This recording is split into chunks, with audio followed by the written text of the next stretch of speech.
complètement cette différence entre les hommes et les femmes, Oui. mais qui en revanche, on parlait tout à l'heure de cette c'est la spatialité. Oui.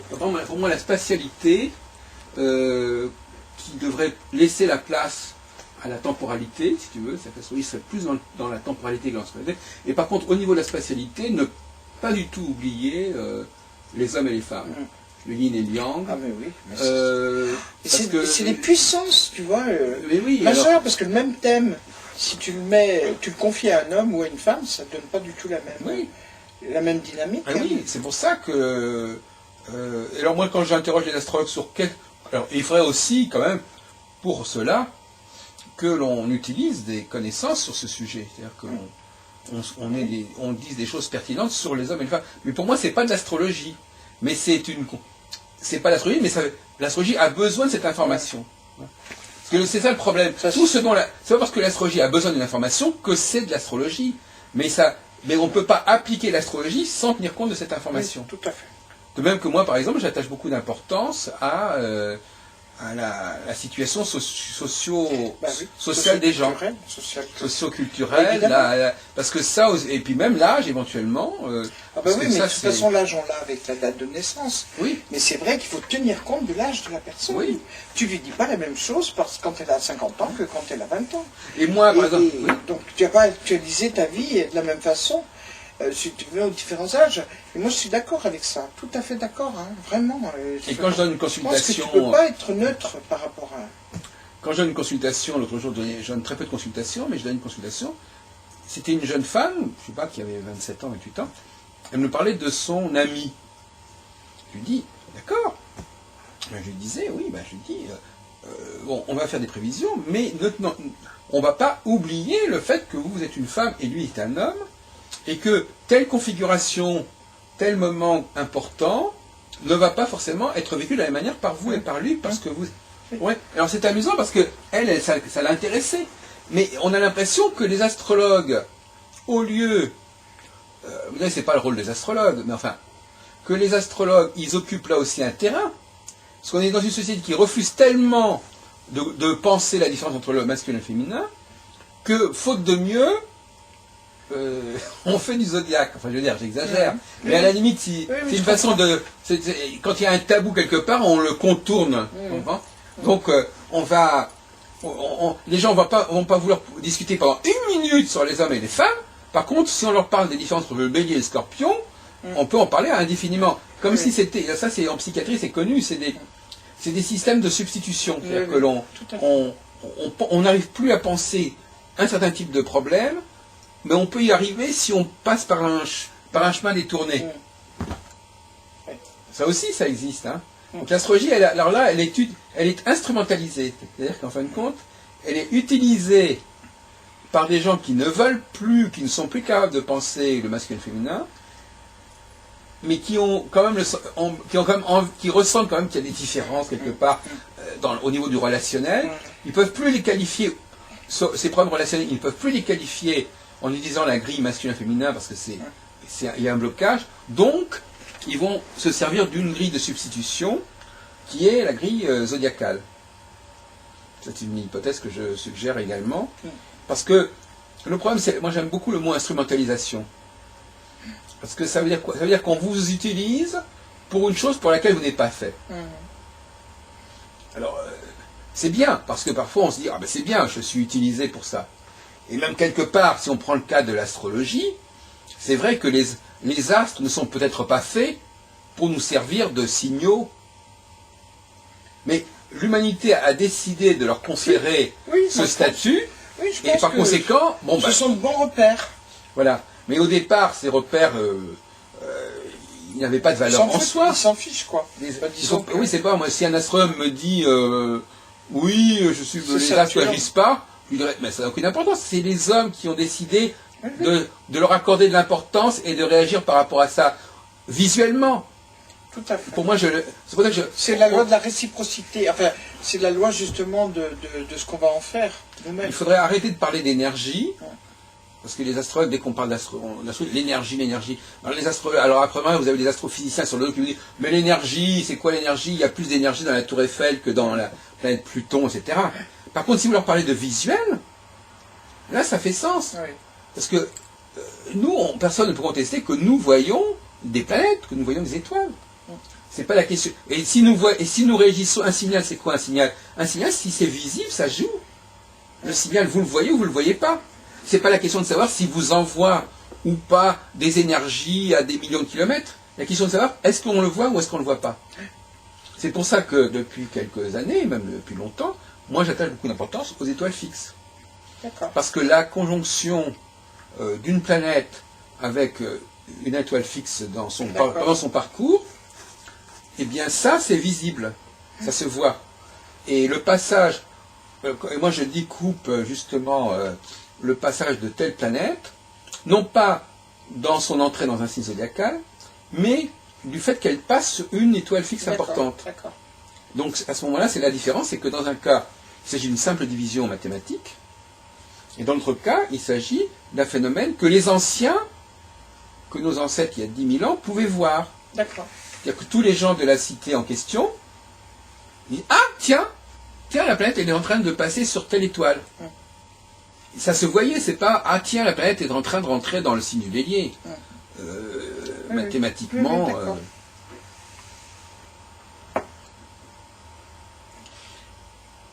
Donc là, dans ces dossiers, tu as rassemblé des gens de... Oui, non, mais là, c'est juste une petite partie des articles. Hein. Oui. Mais c'est vrai que j'en ai partout, j'ai des classeurs pleins et tout.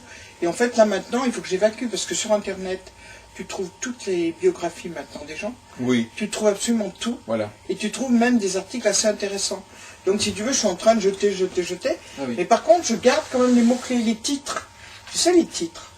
Ben, tu sais que la façon dont ils vont parler de Sophie Marceau est totalement différente. Tu vois, ils parlent toujours, par exemple, de Cécilia Sarkozy, mystère, mystérieuse, une femme qu'on sait secrète, etc. Les scorpions, quoi, en fait, tu vois. Donc, c'est vrai que la façon dont les titres sont faits, à la limite, tu les reprends, puis ça y est, quoi.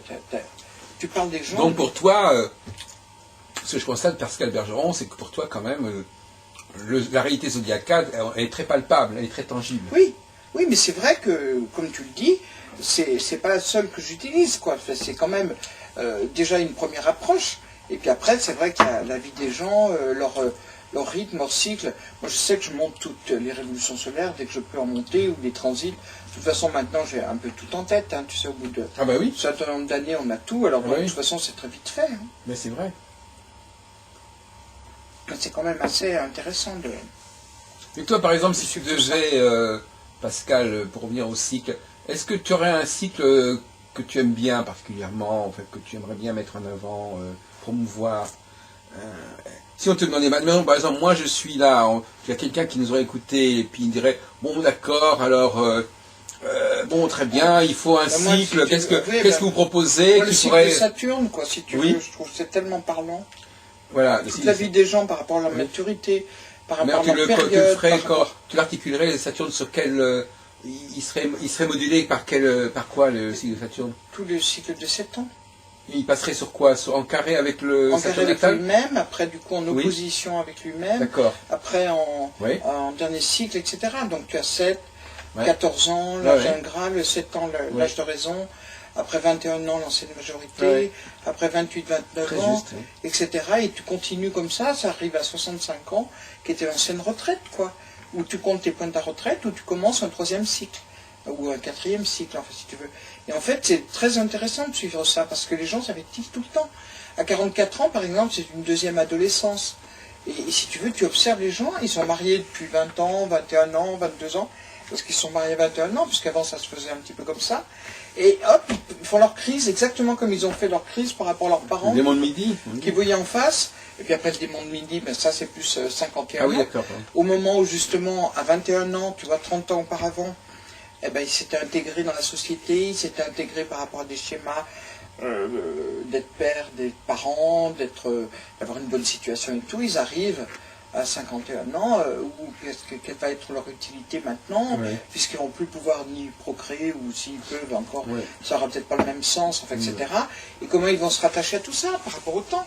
Et puis alors comment ils vont accepter cette baisse aussi de vitalité, qui est quand même palpable, et comment ils vont détourner justement leur libido, et puis même tout ce qui est pouvoir attractif des gens, quand tu vas pas sans arrêt séduire Pierre-Paul et Jacques. Il faut bien qu'à un moment, tu saches en toi-même que bon, tu es capable d'être apprécié, d'être aimé et tout, mais tu vas pas passer par... Donc, à un moment, comment cette maturité personnelle s'installe, elle s'intègre, et elle n'est pas qu'une maturité extérieure à soi, parce que les gens, ils veulent pas avoir l'âge qu'ils ont. Ça les ennuie d'avoir 50 ans ou d'avoir 60 ans. D'ailleurs, l'astrologie, elle remet en question l'âge, en fait, quelque part. Alors que l'astrologie, elle te donne sans arrêt un sens à l'âge que tu as. Oui. Justement, elle te resitue par rapport à donner un sens à l'âge que tu as, justement, et que c'est important, intéressant, d'avoir l'âge que tu as. Et en fait, c'est vrai que toutes les phases, la maturité psychologique, c'est vraiment assez fondamental. Et tu ne peux pas la connaître en faisant de l'astrologie. Tu peux la connaître et la comprendre que quand tu vois la personne, que tu vois comment elle agit, elle réagit, justement par rapport à toutes ces phases-là.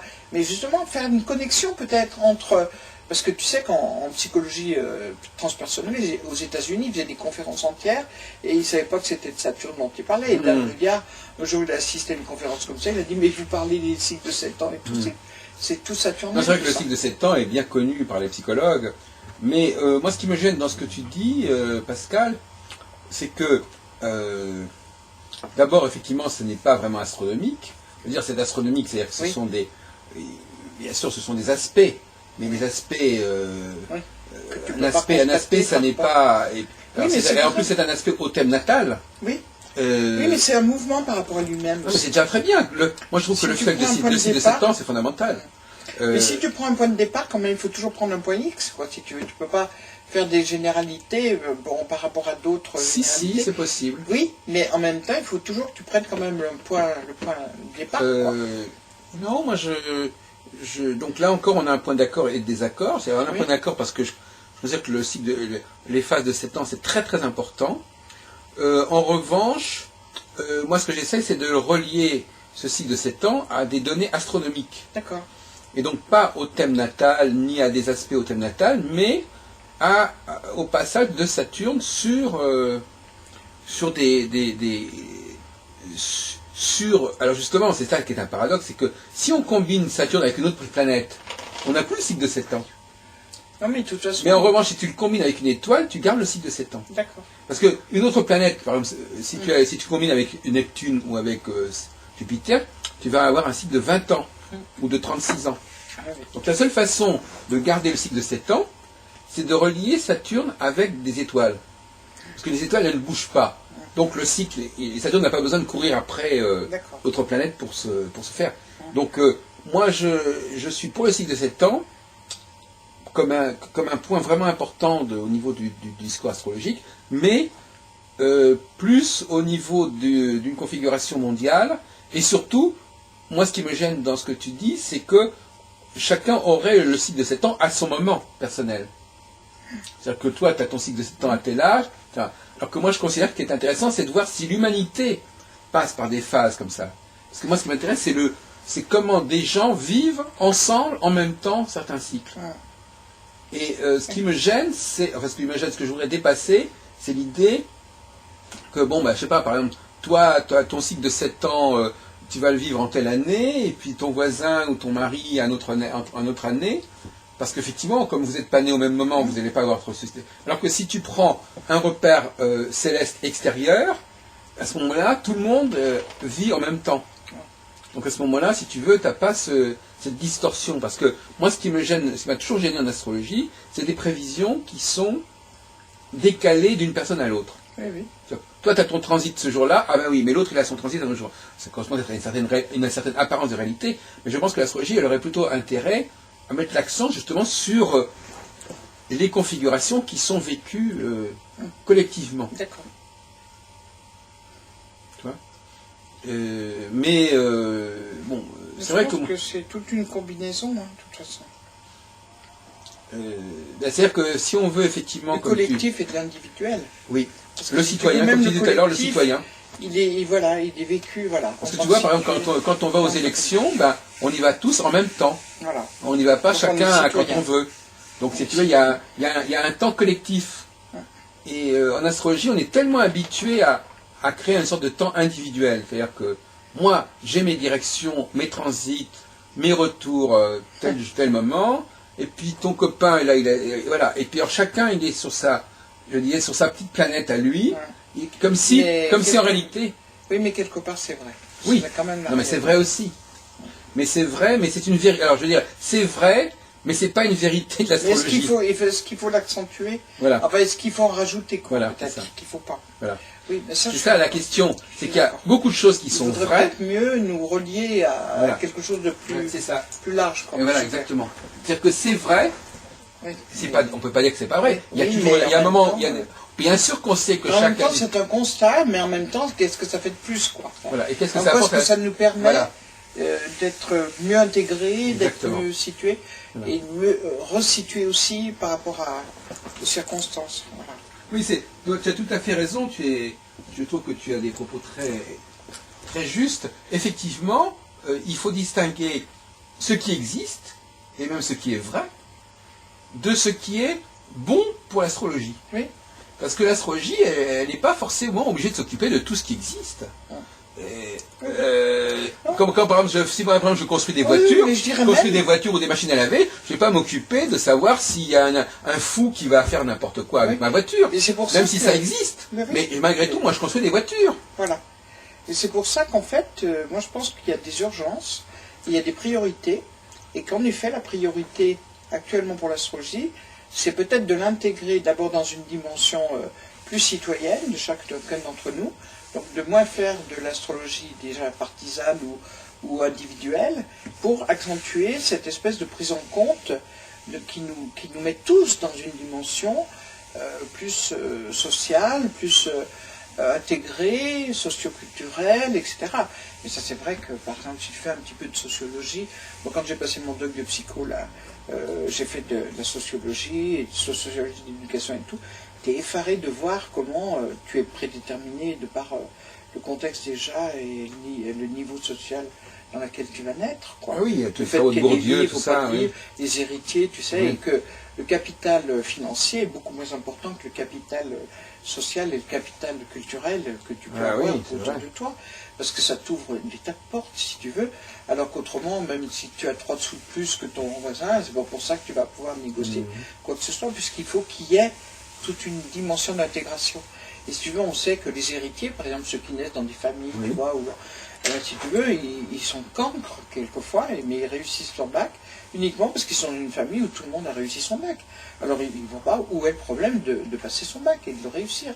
Alors que si tu nais dans une famille où personne ne l'a eu, tu vas te faire une idée en disant bah, je ne vais pas être capable et puis je ne vais pas pouvoir, puis c'est pas de notre c'est pas indispensable. Oui, puis c'est pas indispensable parce qu'il y a les discours après, les parents autour de toi, oui, bah, moi je suis super sans mon bac et tout.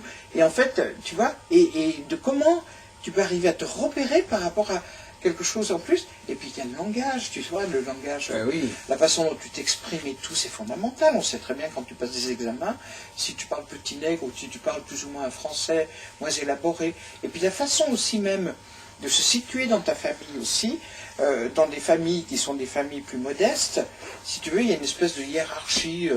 Tu rentres à minuit, tu vois sans explication, tu aboies un bon coup, il faut que tes enfants t'obéissent, alors qu'un père de famille, tu vois, va se situer d'une façon très primaire par rapport à ses enfants. Alors que celui qui vit dans une famille plus culturelle, sur le plan culturel plus élaboré, eh bien, bon, tu rentres à minuit parce que demain tu passes tes examens, donc il vaut mieux que tu aies ton taf de repos, il y a une explication, on développe. Toutes les explications. Et donc, tu apprends aux enfants à développer, etc. Si tu veux, c'est des choses qui sont fondamentales et qu'en effet, on ne perçoit pas et qui pourtant sont vraiment, tu vois, le même thème. Si tu mets la personne dans une famille plus élaborée, plus, tu vois, ça change tout, quoi, tu vois. Et qu'est-ce que tu as voulu dire quand tu écrivais sur l'enfant, la lune et l'enfant, c'était quoi ton message à ce moment-là? Il y avait un enjeu? L'enfant c'est inconnu ou ça, la lune, tout ça. Oui, c'est ça. Non mais moi, si tu veux, ce qui m'intéresse justement, c'est la graine, tu vois, au départ, dans la graine. Oui. Bon.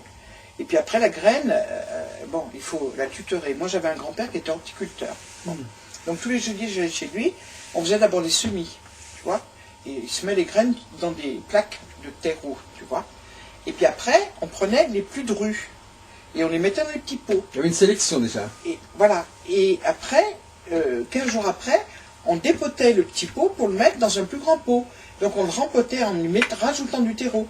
Et moi je pars du principe qu'il y a l'inné, il y a l'acquis, c'est-à-dire le fait que tu puisses être les petites graines, tu vois, bon, ça y est, t'es dru, donc du coup ça y est, tu peux être... Voilà. Et puis après il y a l'environnement. Et qu'en fait, moi si tu veux, j'attache énormément d'importance à l'environnement. C'est-à-dire que si tu as un inné et un acquis qui est convenable, si tu es dans un environnement qui ne te convient pas, tu es obligé d'en prendre, de ramasser, de ne pas pouvoir t'exprimer, de ne pas pouvoir... Tu vois, donc tu ne peux pas, absolument pas devenir ce que tu aurais pu être. Et donc, moi, mon grand-père, alors, une fois que les petits pots, il les mettait en serre et il les tutorait. Et après, la plante s'épanouissait, elle devenait drue par elle-même. Et en fait, ce qu'il faudrait, c'est accompagner chacun d'entre nous comme ça.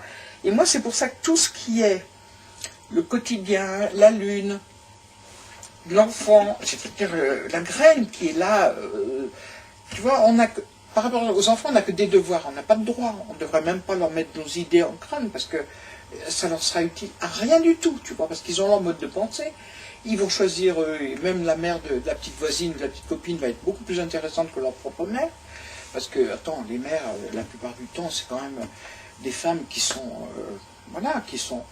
Et donc, moi, tout ça, tout ce qui est accompagné, et les cycles aussi, le quotidien, tu vois, les cycles, tu vois, tout ce qui est chaque jour, les humeurs, ce qui fait que... Et moi, si tu veux, j'attache énormément d'importance à tout ça, si tu veux.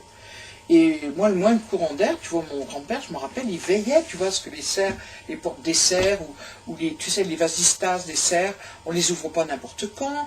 Le soleil, tu vois, pouvait pénétrer, mais on y mettait quand même du blanc pour pas que ça brûle, parce qu'à travers les verres, toutes les plantes auraient été brûlées, tout.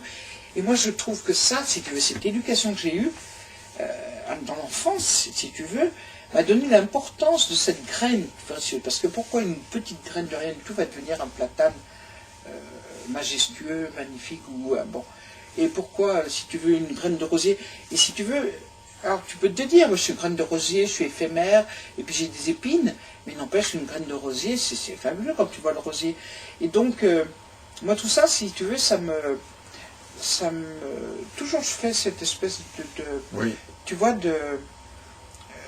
vraiment ce rapprochement entre comment est-ce qu'on se développe, comment on s'épanouit, comment est-ce qu'on trouve le contexte. Et alors après, c'est pas qu'une question, tu vois, je suis dans un bon milieu ou dans un milieu bon. C'est pas le problème d'être. C'est pourvu que tu puisses t'épanouir, toi, et que tu puisses y trouver, si tu veux, l'environnement qui t'est nécessaire. Et c'est exactement comme dans les échanges, les relations, si tu veux.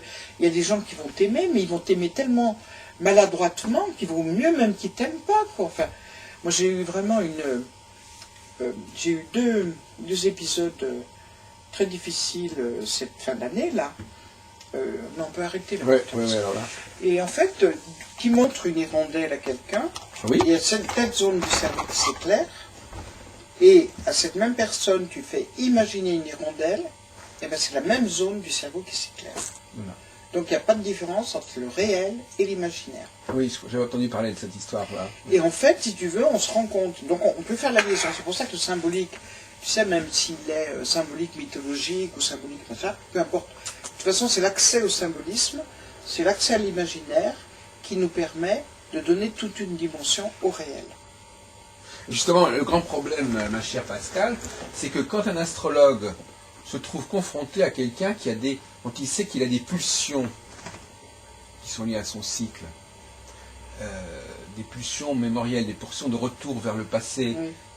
La question de savoir, c'est là on est dans le coaching, c'est-à-dire Oui. il faut à la fois qu'il satisfasse ses pulsions, Oui. mais il faut peut-être qu'il les maîtrise aussi. Qu'il les oriente, enfin qu'il donne un qu'il les sens canalise. à sa vie. Parce qu'il peut aussi... par rapport à sa vie. Il peut y avoir aussi des excès. Oui. Oui, enfin... le cas excessif, moi j'ai vécu ça d'ailleurs dans ma vie personnelle, le cas excessif, c'est quand on retrouve des gens qu'on avait perdus de vue et qui vont interférer avec notre présent. Quand le passé ressurgit dans le présent, qu'est-ce qu'on fait? Et l'autre jour, justement, il y avait cette jeune femme qui était venue me voir, Elle me dit, oui, mais il y a un autre garçon qui vient, que j'avais perdu de vue depuis 2-3 ans, il réapparaît. Je dis, ah bah oui, justement, c'est ça le problème. C'est là que l'astrologue, qu'est-ce qu'il fait dans ce cas-là? Il sait que c'est normal, il sait que le poids du passé est fort, mais il sait aussi que par la suite, ce poids du passé, il va décliner. Donc il est censé quand même préparer la personne éventuellement à passer ce cap. Quoi. Et à partir du moment où il faut passer ce cap, ça veut dire qu'il ne peut pas non plus forcément laisser la personne vivre totalement ce processus. Il faut qu'elle satisfasse ce processus, parce que ça fait partie. Le corps a besoin de passer, de vivre ça, mais jusqu'à quel point? Est-ce que ça doit pour autant remettre en question ce qu'on est en train de vivre? C'est là qu'il y a une grande, c'est là qu'il y a un problème moral pour l'astrologue. Il faut qu'il aide la personne à satisfaire ce besoin intérieur, mais peut-être à le contrôler et à ce que ça ne vienne pas forcément. Et c'est là aussi. Donc moi je dis, en réalité, même si on pose des problèmes aussi simples que ça, les réponses ne sont pas si simples. Non. Parce que moi je sais que qu'il y a un besoin de se défouler en satisfaisant certains tropismes, certains besoins, d'accord.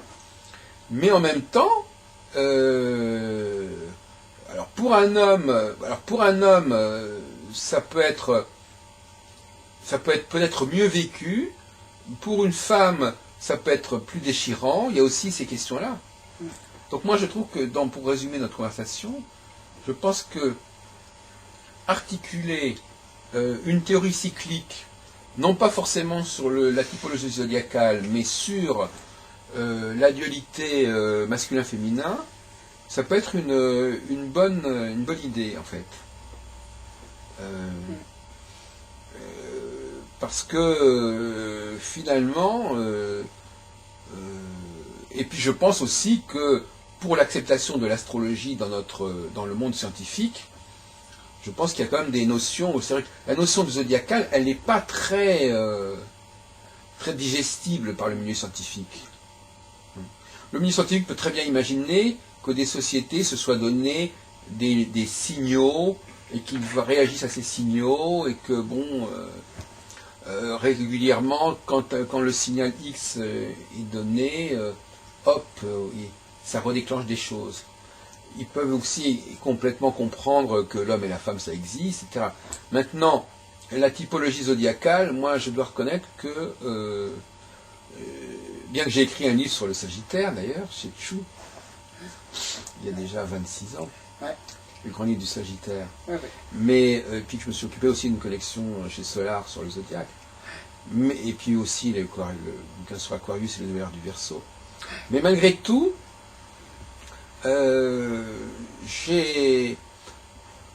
moi je crois, en fait, il y a un mot clé, je crois au mot dualité.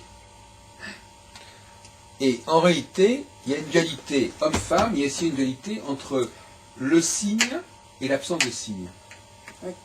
C'est ce que je veux dire? Oui. C'est-à-dire qu'en fin de compte, et je ne crois pas qu'on soit obligé d'aller plus loin que la dualité.